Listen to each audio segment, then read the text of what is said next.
I guess I'm doing all right. An award-winning multi-platinum selling artist behind those hit songs. We are so happy to have her on the record. Welcome, finally, Dee Messina. I've been waiting for you to come in here. So I know you're slammed. I know you're busy. I mean, touring nonstop. Yes. But that's always the case, isn't it, for you? You don't It stop. is. Well, touring, and then my kids are getting older, so there's lots of school activities. We're going back to school now. You know, it's that time of year. We have to get, their clothes ready and their books and everything, all their supplies ordered, and orientations. I leave right from here to go to an orientation for my older son. Balance. So, yes. I mean, here you are singing like in front of thousands, and then you're buying school supplies and then I'm picking up glue sticks at your local Walgreens. Yeah. Well, it's fun though, isn't it? It is. And I would think too that kind of part of your life inspires the music and who you are as an artist in a way. Oh yeah. Yeah. My kids are huge inspiration. Yeah. I don't know how to take that, but they are huge, yes. I want to go back, and that's what the great thing is about the show. I want to go back to you growing up in Holliston, Massachusetts. Outside of the Boston area. What was it like? Was it suburban? Was it? Yeah, we were out in the suburbs. Took us about maybe an hour, 50 minutes or so to get into the city. And that was always a big trek, like we're going to the city today. We're going to the city to see a, Red Sox game. Right, it was a big deal. Yeah, wait outside the fence and get autographs from the players, and that was always a big deal. And my aunt and her 6, 7 kids lived in the city, so we would go in the city to see them. It's interesting because I remember you saying that you grew up with your family and you were playing music in a family band. Parents, were they musical? I don't know if I know that. They weren't really. My mom sang a lot. They weren't really musical as far as they didn't play instruments. My mom just sang while washing the dishes or around the house, and so not on stage. My grandmother, my dad's mom she was feisty, 100% Italian woman. She used to sing at the polkas. Oh, wow. And now they lived on the outskirts of the city. They lived in Watertown. You might be familiar with Watertown. No.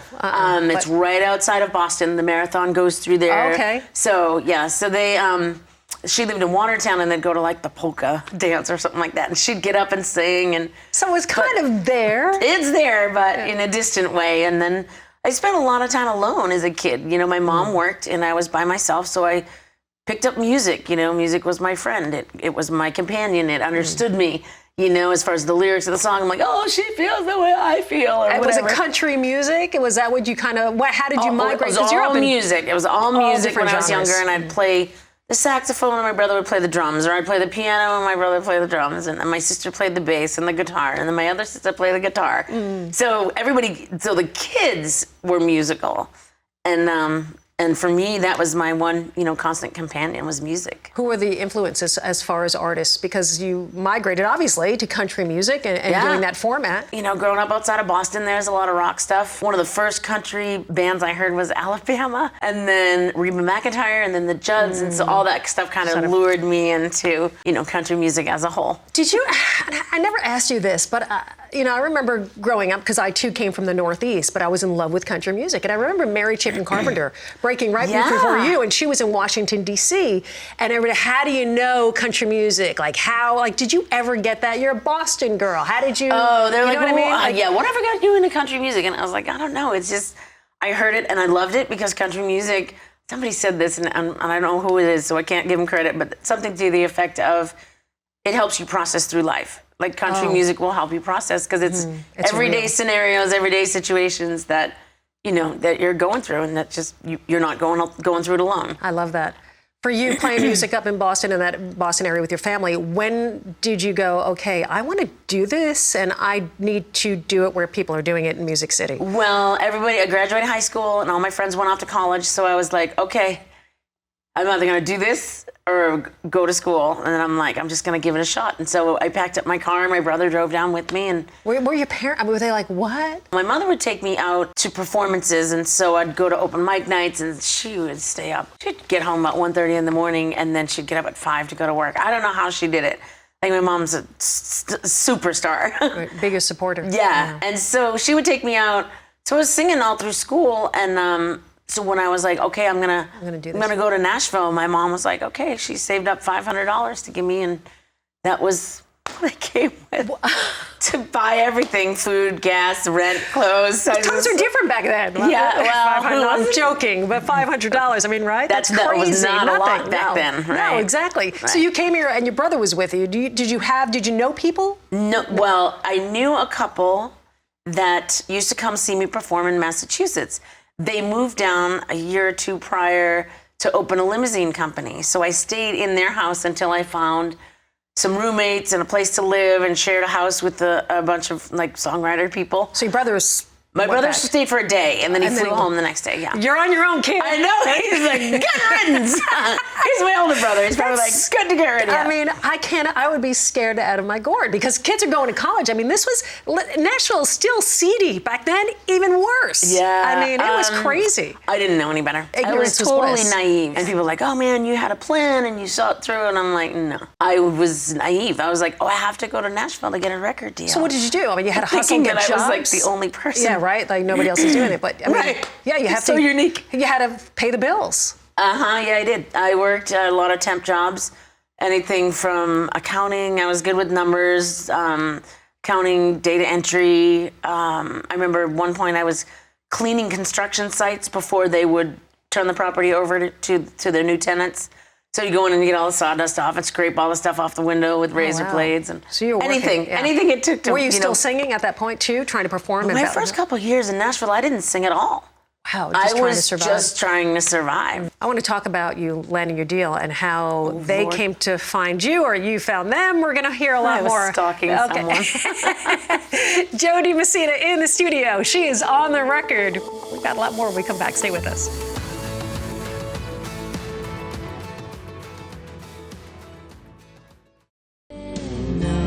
'Cause tomorrow's another day, and I'm thirsty anyway, so bring on the rain. Dee Messina and Bring On the Rain. What a great song featuring the voice of Tim McGraw. Dee in the studio with us. This is On the Record. And, you know, before the break, we were talking about you coming here. You're working your butt off, not in music. So 3 years, you said that you've been in Nashville and you're working, doing the hustle just to pay the bills. How did you land on Curb Records? How did it happen? Oh my gosh. I would enter these talent contests and hope to win the cash prize.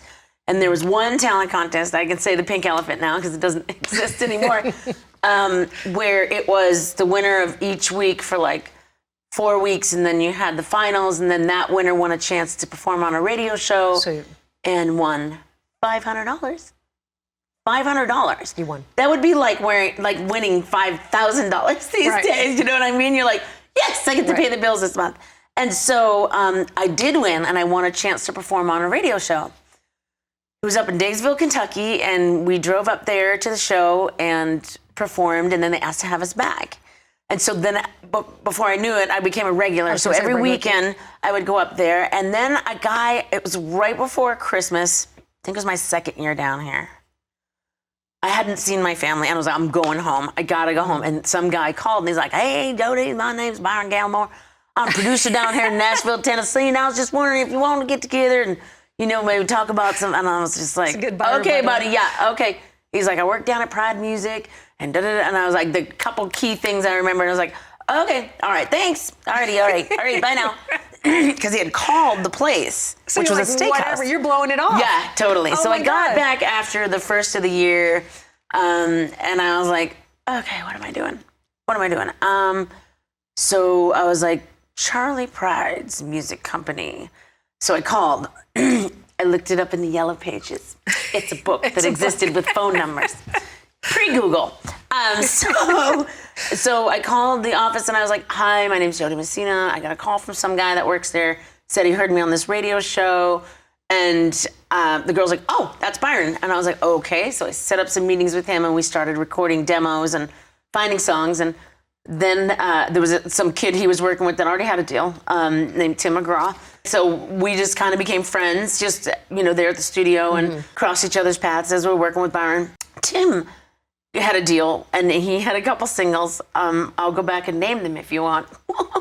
1994. Hey, like the Holiday Inn, Welcome to the Club. Do you remember those? Oh, yeah. Oh, that was way back when. But he broke with the Indian Outlaw was the big. I think he like cringes at those now. But anyways, then Indian Outlaw hit. And so he invited me to go see him at Fanfare. Indian Outlaw peaked, was coming back down, and Don't Take the Girl came out.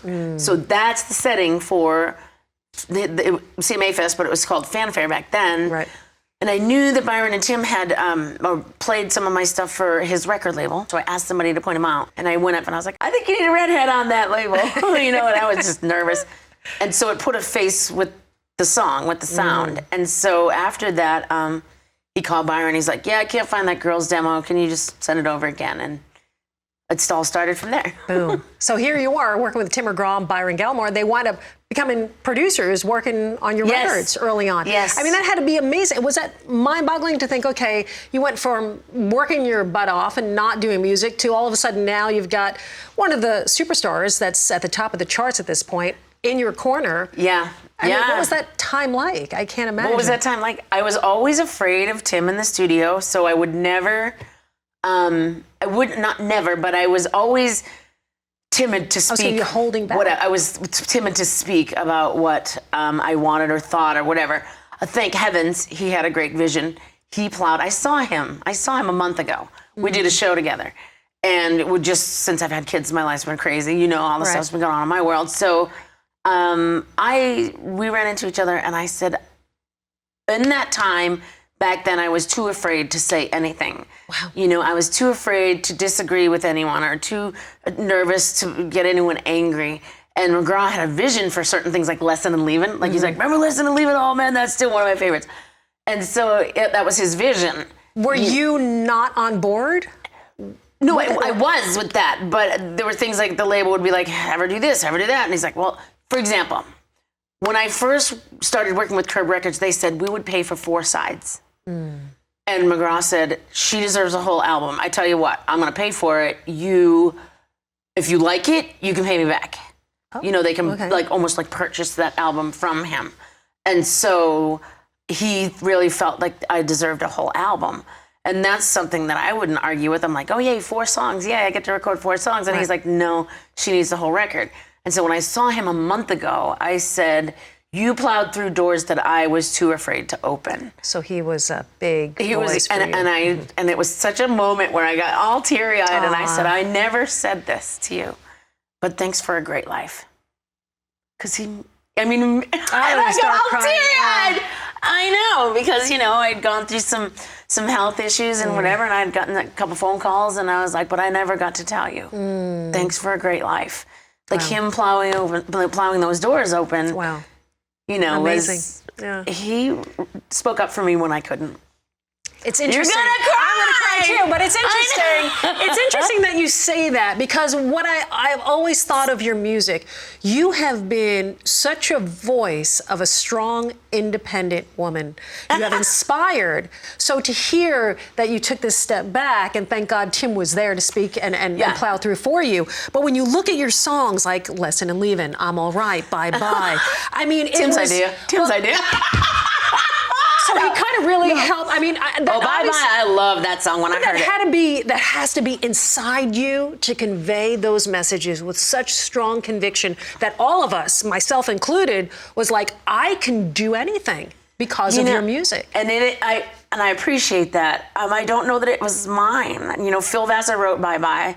I heard it and felt the same way you felt when you heard it. Man, I wish I was that strong. Man, I wish I was that girl. Man, you know what I mean? And so that's why I chose it. It's a lot more with Dee Messina when we come back.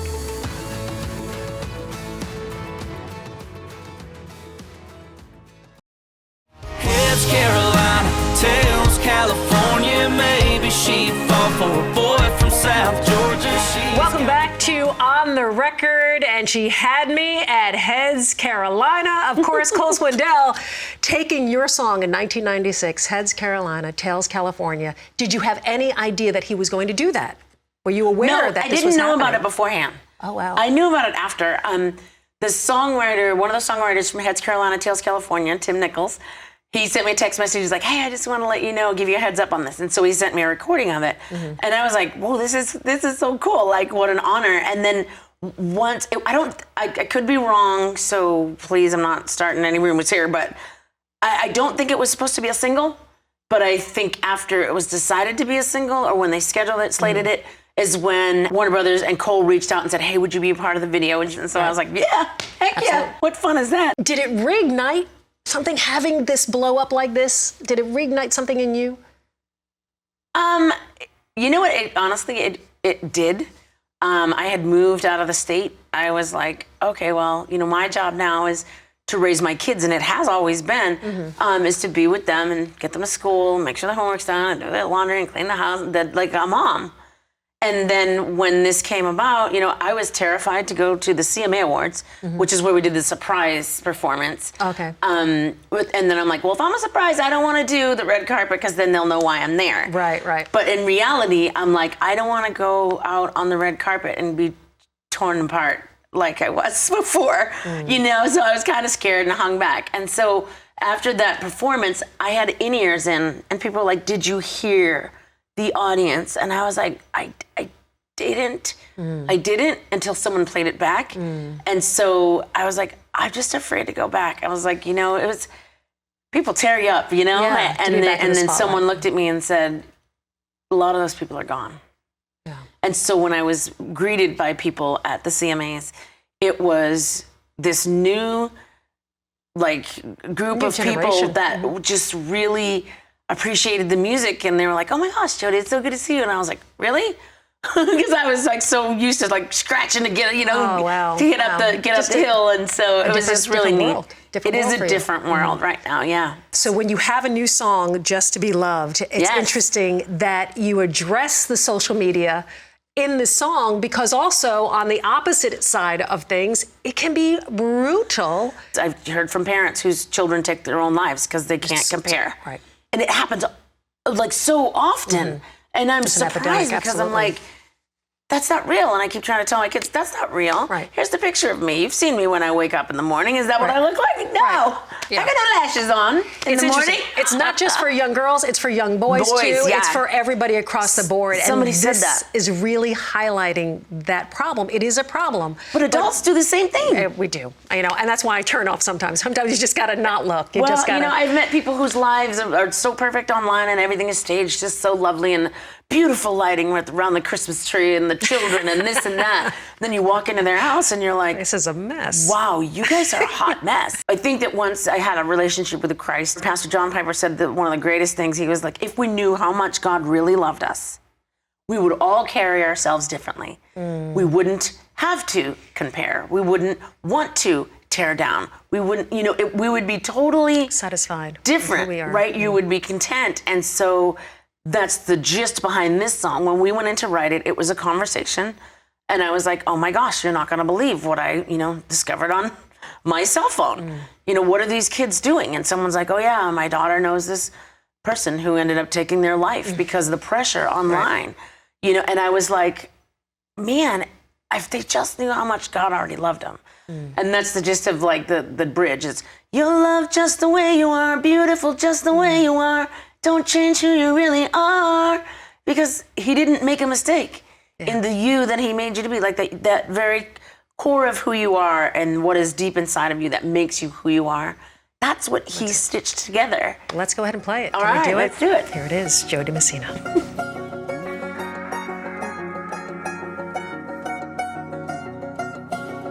Here's a story about a girl I used to know. She was living free to chase her dreams, a fearless soul. Till the door swung open to the world out there. Social feeds, likes on a screen she can't compare. Then it got complicated. That girl, she started hating things that made her beautiful. Started changing who she was. Just to be loved, just to be loved, just to be loved. Don't be somebody else to be loved. Just to be loved, just to be loved. Well, you're perfect, you're priceless. There's nobody that can't deny it. Don't be somebody you're not. Just to be loved. You look around at everybody's highlight reels. Picture perfect, pretty lies. It makes you feel like your life is underrated.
beautiful video too, a lyric video. Dee Messina, Just to Be Loved, and new stuff. It's so great to have new music from you. Yeah, and I know it's fun. nowadays you don't really need to do a project. You can just stream. A lot of people just throwing singles out. Yeah. Is that, you going to do more of this? We are, yeah. We're about 3-4 months away from another single.